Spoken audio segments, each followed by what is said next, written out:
हो गया था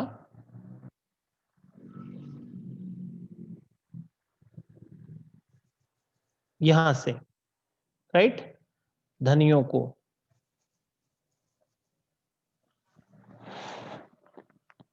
हाँ 1 सेकेंड, हाँ एनोटेशन में ऑफ कर रहा हूं। आपको पता है सर कहाँ से होता है? मैं वही ढूंढ रहा हूँ सेटिंग। हाँ सर हो गया। हो ये गया? अपना हाँ मोर में जाइए, 1 2 3 4 5 एंडेबल कर दीजिए उसको एनोटेशन। आपने किया? हाँ किया, मैंने कर दिया। ओके डन सर, हो गया। धनियों को है मौज रात दिन, धनियों को है मौज रात दिन है उनके पौ बारे। पौ बारह होना मुहावरा है, फटाफट पहले लिख लो। पौ बारह होना मतलब लाभ का अवसर मिलना या फायदा ही फायदा होना। दीन दरिद्रों के मत्थे ही पड़े शिशिर दुख सारे। दीन मतलब गरीब, दरिद्र मतलब पता ही है, दीन दरिद्र एक ही शब्द है, गरीब भिखारी। के मत्थे मतलब सिर पर या जिम्मे, ही पड़े शिशिर, शिशिर मतलब ठंड, ठंडी के दुख सारे। अभी ठंडी में दुख क्या होता है? गरीबों को ठंडी का ही तो सबसे ज्यादा दुख होता है। उनके पास अच्छे पहनने के लिए कपड़े नहीं, गर्म कपड़े नहीं है, गर्म बिस्तर नहीं है, मकान है, छत टूटी हुई है ना, तो हवा आ रही है मकान के अंदर, ठीक से खाने के लिए नहीं है उनके पास, और ठंड में भूख ज्यादा लगती है। तो ये दुनिया भर की मुसीबत, ये सारी मुसीबत किसके सिर पर? गरीबों के। और अमीरों के तो पौबा रहे हैं, उनको तो लाभ ही लाभ है, क्योंकि उनके पास सारी सुविधाएं उपलब्ध हैं। एक्सक्यूज मी स्नेहा, वॉइस नहीं आ रही है? बाकी सबको आ रही है, आप लेफ्ट होके ज्वाइन हो ना प्लीज। ठीक है, आपका नेटवर्क का प्रॉब्लम है स्नेहा। ओके,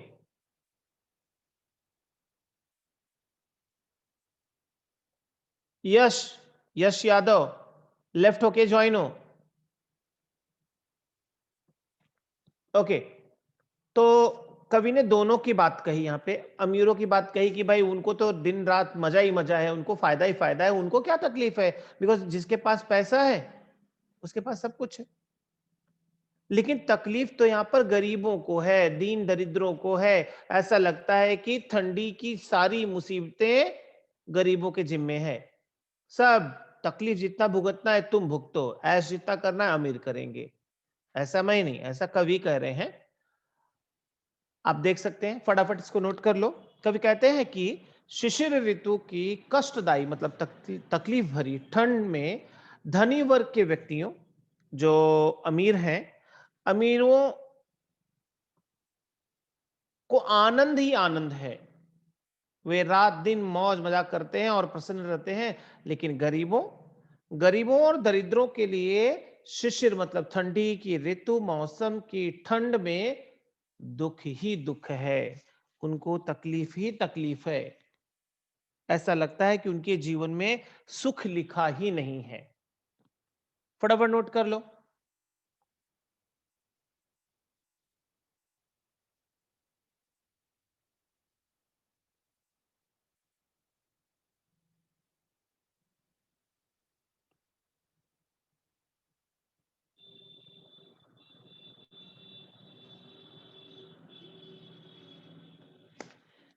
लिखा?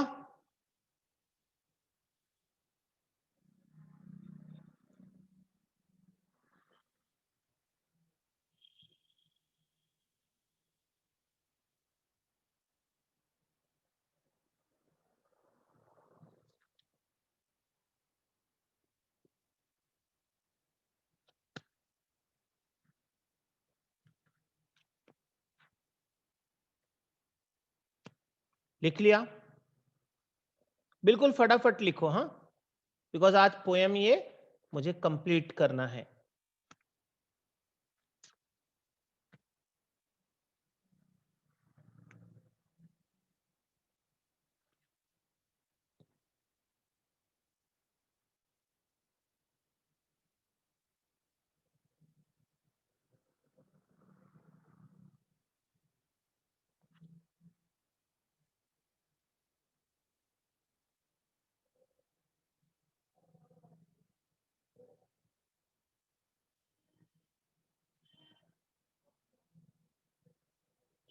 सामने लिखा हुआ है मयंक, क्या रिपीट करूं?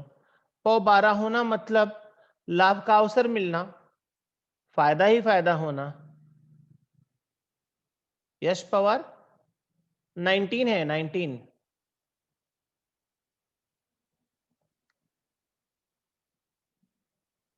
संधि का लिंक, अरे रिकॉर्डिंग सर डाल देंगे ना, जो संधि का लेक्चर हुआ है ना उसका रिकॉर्डिंग रहेगा ना यूट्यूब पे, आराम से देखो बिंदास, लिंक की क्या जरूरत है।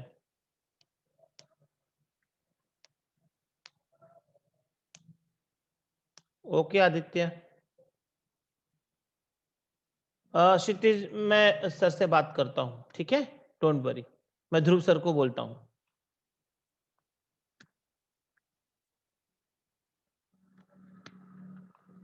डन। हाँ, कारक कब का हो गया है ना।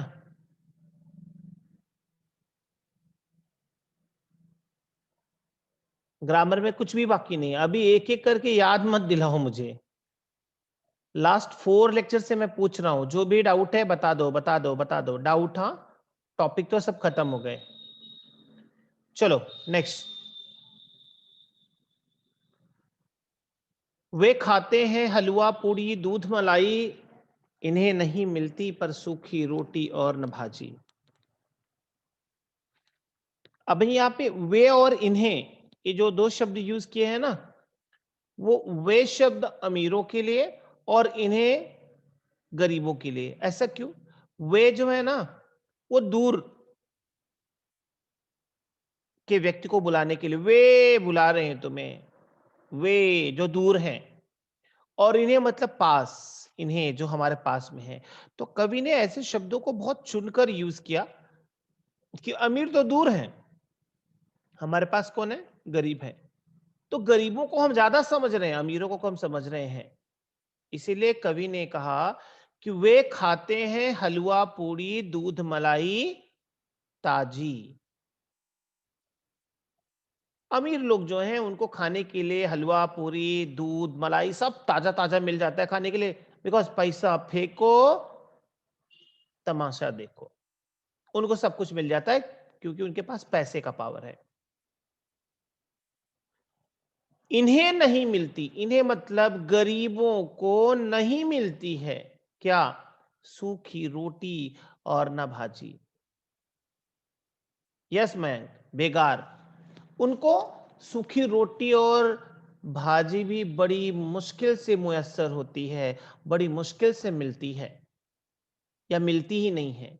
कभी कभी तो उनको खाली पेट सोना पड़ता है, पानी पी के सोना पड़ जाता है। उनका दर्द जो समझे वही उनके नजदीक है।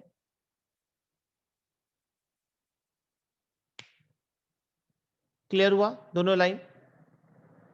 अमीरों को तो दूध मलाई ताजी ताजी मिलती है, गरीबों को सूखी रोटी और भाजी भी बड़ी मुश्किल से मिलती है। Any doubt?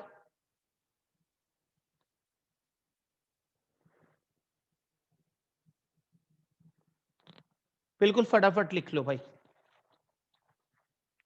धनिक वर्ग, धनिक मतलब अमीर, अमीर वर्ग के हलवा पूड़ी और ताजी दूध मलाई खाते हैं। धनिक वर्ग के लोग हलवा पूड़ी और ताजी दूध मलाई खाते हैं और ठंडक का आनंद लेते हैं, उनके लिए तो ठंडी मतलब एंजॉय। लेकिन गरीबों और दरिद्रों को सूखी रोटी और सब्जी भी नसीब नहीं होती, यानी उन्हें उपवास करना पड़ता है, व्रत करना पड़ता है, खाली पेट रहना पड़ता है।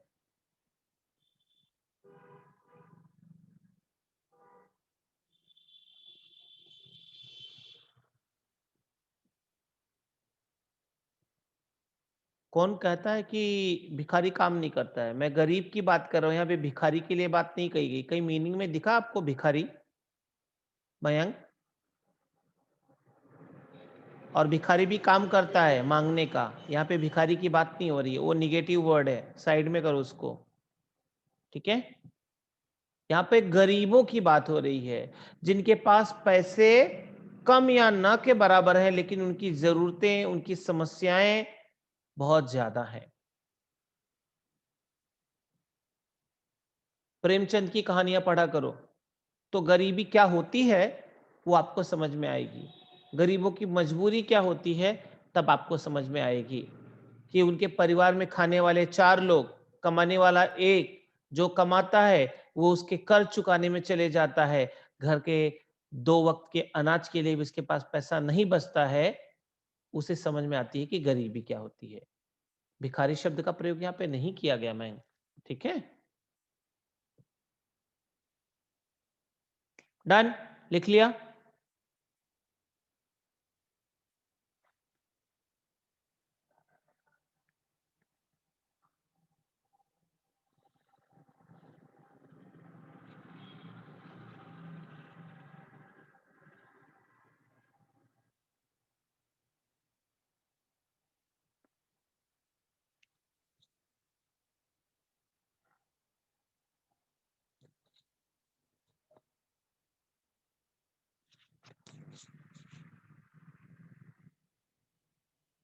लिख लिया?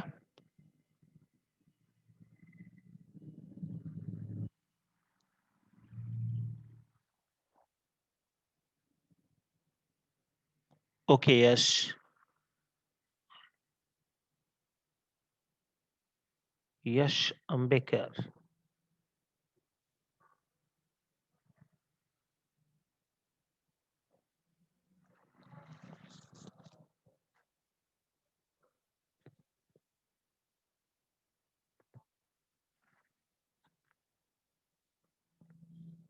सबका हुआ, आगे बढ़ें।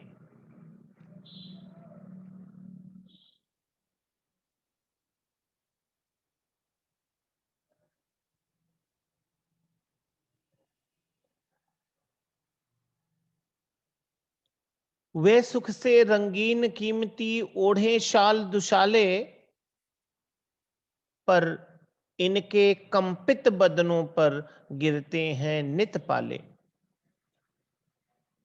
मैं जल्दी पोएम कंप्लीट करता हूं और बाकी भी अगर जैसे यश आपको कारक में कुछ डाउट है या जो भी डाउट है वो भी पूछ लेना, ठीक है?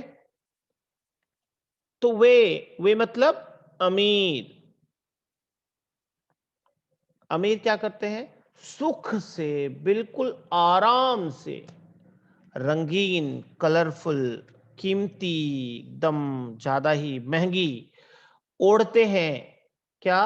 शॉल दुशाले। शाल दुशाले मतलब, शाल दुशाला मतलब उलन के कंबल, मोटे गर्म शॉल। अब ठंड लग रही है, गर्म शॉल है तो ठंड नहीं लगेगी, आराम है, एकदम कलरफुल, महंगी चीज आपने खरीदा है, लोग देख रहे हैं क्या भाई एकदम बहुत महंगा शॉल लिया है, इसमें तो जरा भी ठंड नहीं लगती है, एकदम पतली हल्की शॉल है, पश्मीना की, है ना, और बहुत कीमती भी आती है, तो लोग देख भी रहे हैं। क्या देख रहे हैं कि वो कितनी गर्म है? नहीं, आपकी प्रॉस्पेरिटी देख रहे हैं, आपकी अमीरी देख रहे हैं। पर इनके, इनके मतलब गरीबों के, कंपित मतलब कांपते हुए, दुशाला मतलब कंबल ही होता है। जी हाँ, दुशाला मतलब कंबल होता है, ठीक है, वूलन शॉल, ठीक है। तो शाल दुशाले के बीच में जब डैश दे दिया है, हाइफन दे दिया, तो इसका मतलब ही है कि उसका दोनों का मतलब सेम टू सेम। तो पर इनके, इनके मतलब गरीबों के, कंपित मतलब कांपते हुए, ठंड से कड़कड़ाते हुए, बदनों पर मतलब, बदन मतलब शरीर पर, गिरते हैं नित मतलब हर दिन, पूरे ठंडी के हर दिन, पाले मतलब बर्फ, ठंड, कंपित मतलब कांपते हुए, अरे बाप रे, रॉन्ग दिया है, हाँ बिल्कुल नहीं है। पाले का मतलब होता है पाला या ठंड, बर्फ। इसके पहले भी आया था पाले शब्द। हाँ, ठंड या बर्फ, बर्फ भी ठंडा ही होता है। तो कंपित मतलब कांपते हुए, वहां पे गलत लिखा है। तो कवि कहते हैं कि वे अमीर लोग तो भाई बड़े सुख से रहते हैं, बड़े रंगीन अलग-अलग रंग के कीमती ओढ़ने के लिए शॉल ले लेते हैं, उनको तो मज़ा है। लेकिन ये गरीब लोगों के ऐसे खुले नंगे बदन पर वो ठंड से काँप रहे हैं। ऐसा लगता है कि उनकी नसीब में ये हर दिन जो है ठंड को सहना ही है। उनके सिर पे ही ये सारी मुसीबतें आती हैं। अमीरों को तो मज़ा है। ये लीजिए भावार्थ। धनिक वर्ग के लोगों पर ठंड का कोई असर नहीं होता है। वे रंगीन और मूल्यवान शॉल दुशाले ओढ़ते हैं। इससे उन पर जाड़े का तनिक भी असर नहीं होता। मगर ऐसे समय गरीबों की बुरी हालत होती है। उन्हें कांपते हुए दिन रात काटनी पड़ती है। कांपते हुए, हाँ, ठंड से कांप रहे हैं, आग जला के बैठे हुए हैं, वही उनका सहारा है। और ऊपर से उन्हें ओस और पाले का भी सामना करना पड़ता है। वो ओस मतलब ड्यू ड्रॉप्स, और पाले का मतलब ठंड का सामना करना पड़ता है। ऊपर से बर्फ जैसी गिर रही है, उसके कारण उनके शरीर को, उनके पूरे खून को जैसे जमा रही है, उनका पूरा शरीर अकड़ते जा रहा है ठंड के मारे। लेकिन फिर भी जीने के लिए वो आग, अलाव जलाकर जो है वह अपने जीवन को बचाने का प्रयास कर रहे हैं। उनके पास न कोई अच्छा मकान है, न उनके पास अच्छे कपड़े हैं, न उनके पास अच्छा बिस्तर है। वो किसी तरह से अपनी जिंदगी काटने को मजबूर हैं। ओके, फटाफट लिख लो।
डन। क्या बात है आदित्य, डॉन डॉन कर रहे हो।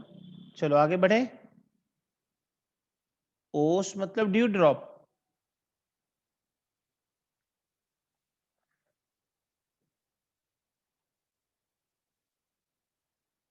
हाँ, वैभव, उसमें आपको पोएम का एप्रिसिएशन आएगा नहीं, इसके लिए नहीं है। ठीक है। वो खाली जब पोर्शन आया था तो फर्स्ट ईयर आया था, उसके बाद नहीं आया और नहीं आएगा। वैभव, समझा ना?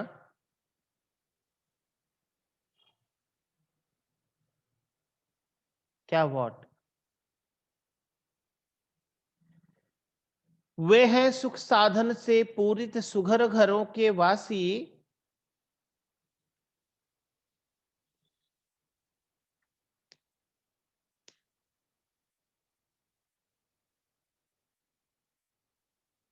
नहीं आएगा आदित्य।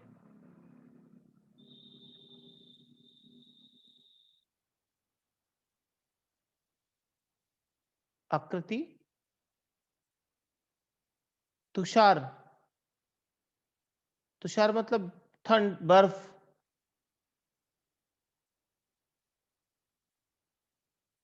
लास्ट स्लाइड, तो ये लो, यहाँ पे तुषार शब्द तो आया नहीं, तुषार स्टार्टिंग में आया था ना, बर्फ।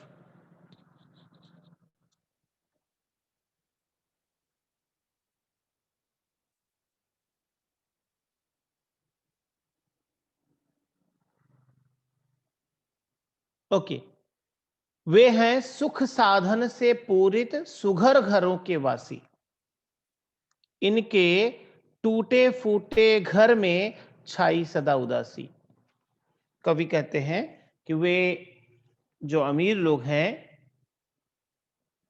वे सुख साधन से पूरित है। सुख साधन मतलब सुख सुविधाओं से पूरित मतलब भरे हुए, परिपूर्ण, जिनके पास हर एक सुख सुविधा है। और वे अमीर लोग सुघर घरों के वासी हैं। सुघर मतलब अच्छे घर के रहने वाले हैं, सुंदर या अच्छे। यहां पर अच्छे का मतलब क्या है पता है? अमीर से है। वे अमीर लोग सुख सुविधाओं से भरे हुए हैं और अच्छे परिवार से, अच्छे खानदान से, रिच फैमिली से बिलोंग करते हैं। लेकिन गरीबों का क्या? इनके टूटे फूटे घर में, इनके मतलब गरीबों के टूटे फूटे मकान में छाई रहती है क्या? सदा मतलब हमेशा, उदासी मतलब दुख।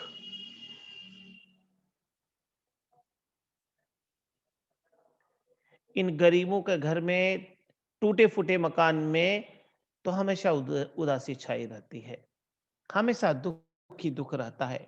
उनके जीवन में ऐसा लगता है कि जिसे सुख लिखा ही नहीं है। ठीक है,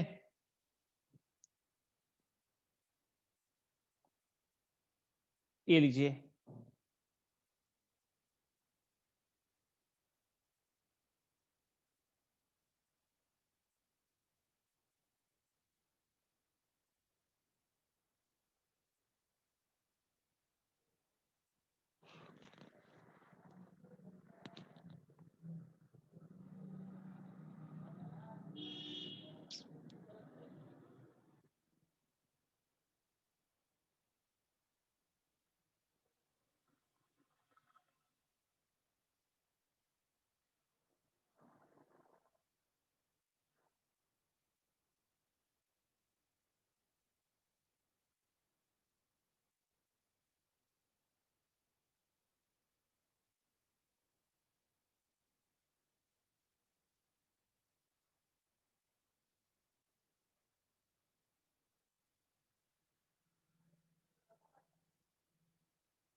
डन।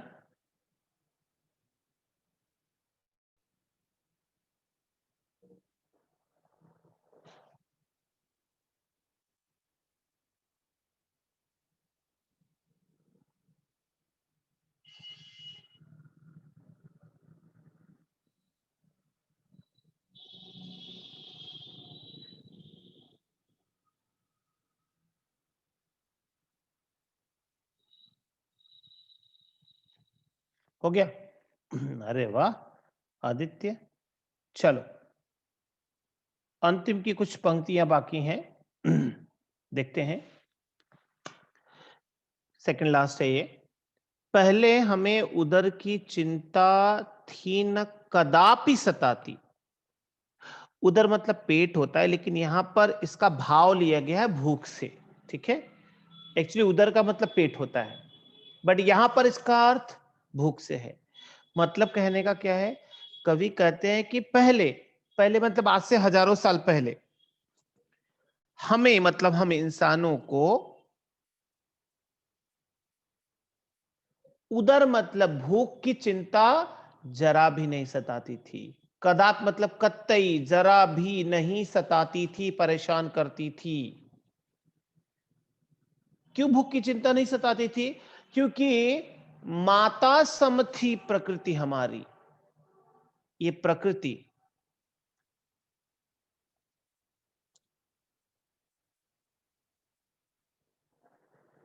ये प्रकृति हमारा दर्पण है, पल पल यह जीवन अर्पण है। ये प्रकृति जो है वो हमारा आईना है, मिरर है, और मां की तरह है।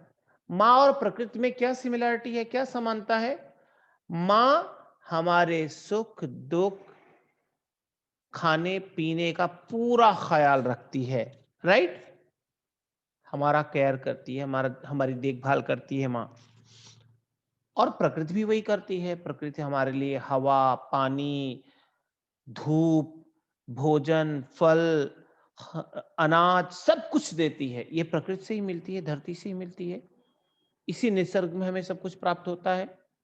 इसीलिए कवि ने कहा कि आज से बहुत पहले जब इस धरती पर इंसान ने तरक्की नहीं किया था, इंसान कुछ करना नहीं जानता था, तभी ये जो प्रकृति है ना, वो हमारा पालन करती थी, हमारा पेट भरती थी, हमारा ख्याल रखती थी। नदियों से पानी पीने को मिल जाता था, है ना? खाने के लिए पेड़ों से फल फूल मिल जाता था। हमको जीवन में हर एक चीज मिल जाती थी। तो सभी इंसान, तब कोई अमीर और गरीब नहीं हुआ करता था। कभी भी ऐसी सिचुएशन थी ना, समता की ओर ऐसी थोड़ी ना जाएंगे। यहाँ पे समानता की बात कवि कह रहे हैं कि समानता तो तब थी जब सब नेचर पे डिपेंड करते थे। आज भी करते हैं नेचर पे डिपेंड, लेकिन अमीरों की जरूरत अलग होती है, गरीबों की जरूरत अलग होती है। अमीरों को पैसे की जरूरत है, गरीबों को भोजन की जरूरत है।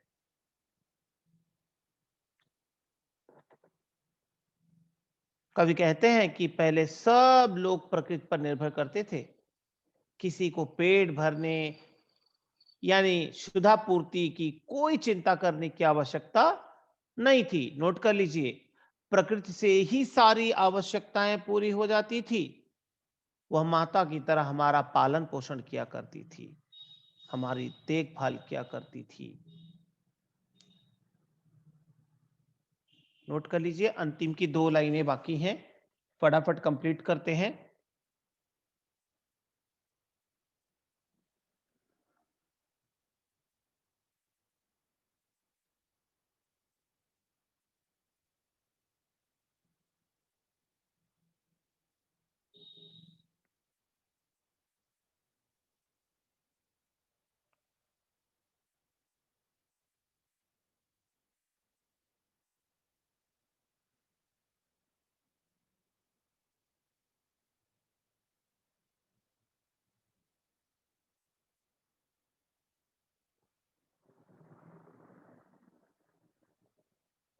नेचर पार्ट, कौन सा नेचर पार्ट? अभी तो बताया कि ये प्रकृति जो है वो समानता की बात करती है।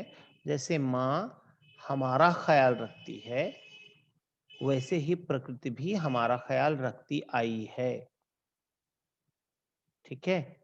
इसीलिए कवि ने कहा कि पहले जो प्रकृति पर निर्भर रहते थे इंसान, उनको तो पेट की चिंता, भूख की चिंता तो कतई नहीं सताती थी। क्योंकि ये प्रकृति जो है माँ के समान है, वो हमारा पालन करती जाती थी, हमारा पेट भरते जाती थी। तो समस्या कहां से आई? जब से हम प्रकृति को ही खाने लगे, प्रकृति को ही बर्बाद करने लगे।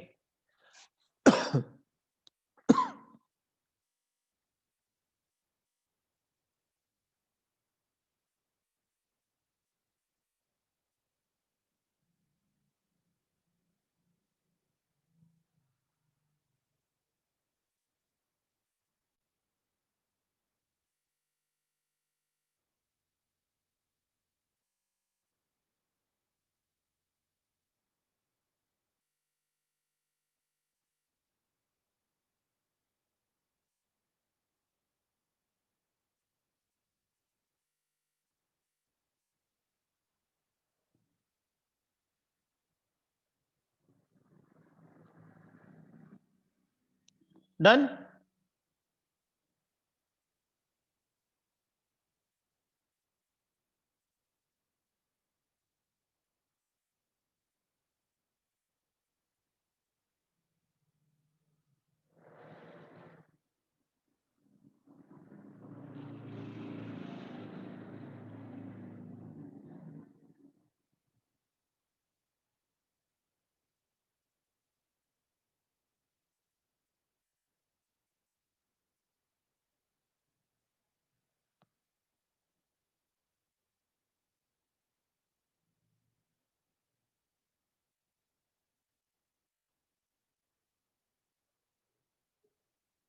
लिख लिया। अंतिम, हमको भाई का करना उपकार नहीं क्या होगा, भाई पर भाई का कुछ अधिकार नहीं क्या होगा। अब यहां पे भाई भाई कहां से आ गए? अगर ये प्रकृति हमारी मां है तो हम क्या हुए? भाई भाई हुए। इसीलिए कवि ने कहा कि हमको भाई का, कौन से भाई का? गरीब भाई का।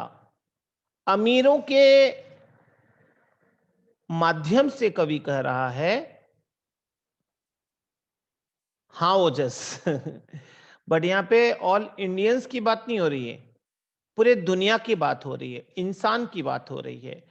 तो कवि ने कहा कि हम अमीरों को इस बात को सोचना है कि जो हमारे गरीब भाई हैं, क्या हमें अपने गरीब भाइयों का उपकार नहीं करना चाहिए, भला नहीं करना चाहिए?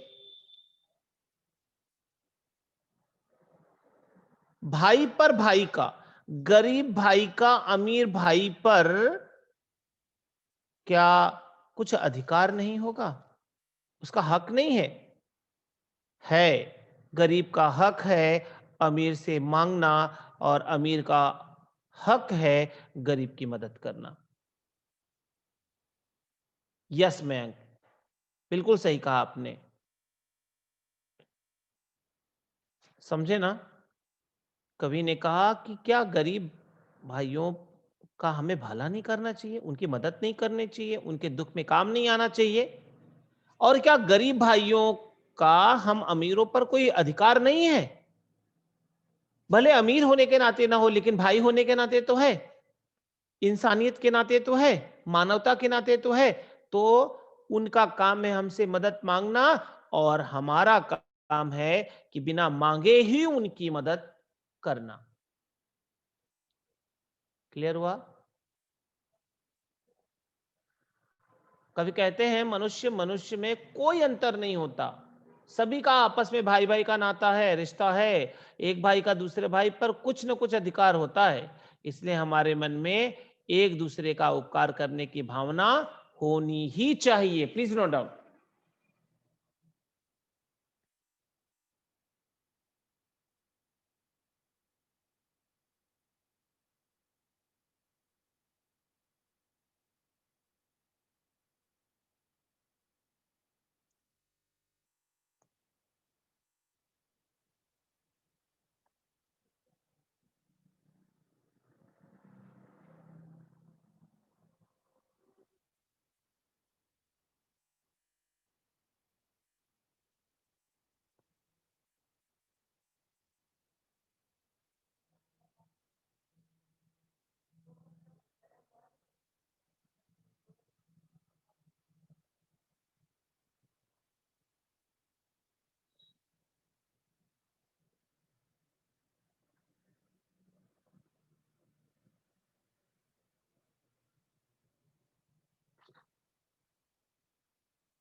ऋषिता, फिफ्थ स्टैंजा, एक बार ये हो जाने दो, फिर मैं पूरा दिखा देता हूं, ठीक है?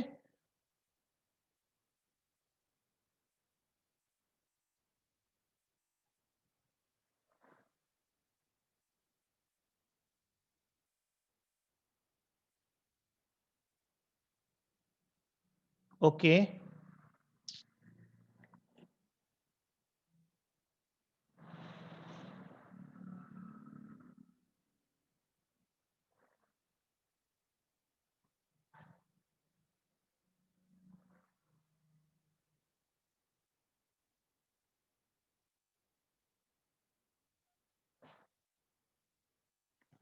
लिख लिया?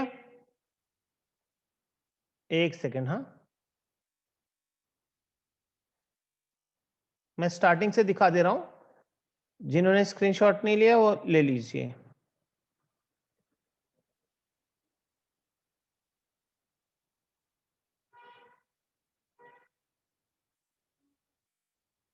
बोर्ड में प्रशंसा आ रही है, किसकी प्रशंसा? टाइम नहीं हुआ, अभी 3 मिनट बाकी है। सर, किरण सर, 3 मिनट बाकी है, प्लीज रुक जाइए।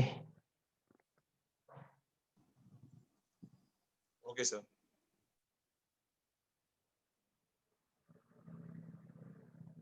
फटाफट लीजिए, हाँ, स्क्रीनशॉट। पोएम की प्रशंसा आ रही है, मतलब नहीं समझा मैं। मयंक, क्या पूछ रहे हो?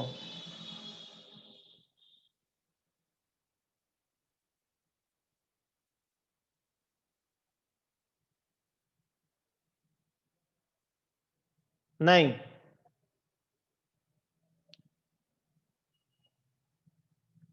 यस वैभव।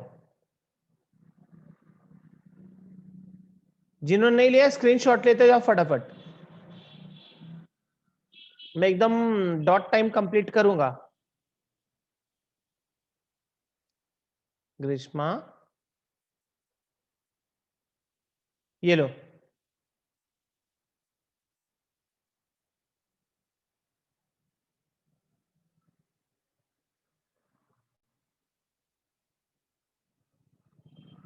ये लो, बिल्कुल फटाफट। इस बार के लिए ये कविता आने वाली है।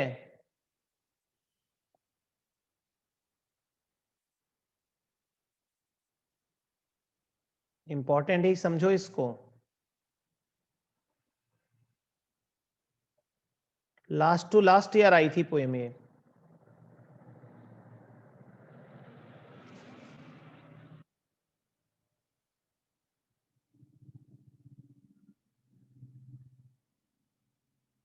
ये लीजिए।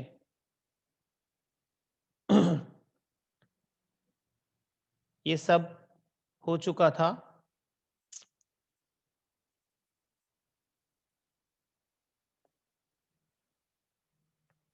बस इसके आगे मैंने पढ़ाया है। डन ना? तो टाइम भी हो गया है। चलिए, फाइनली मैंने पूरा पोर्शन कंप्लीट कर दिया और अब आपको सभी परीक्षाओं के लिए ऑल द बेस्ट, मेरी शुभकामनाएं। खूब मेहनत कीजिए और इस बार बोर्ड में एकदम धमाल कर दो।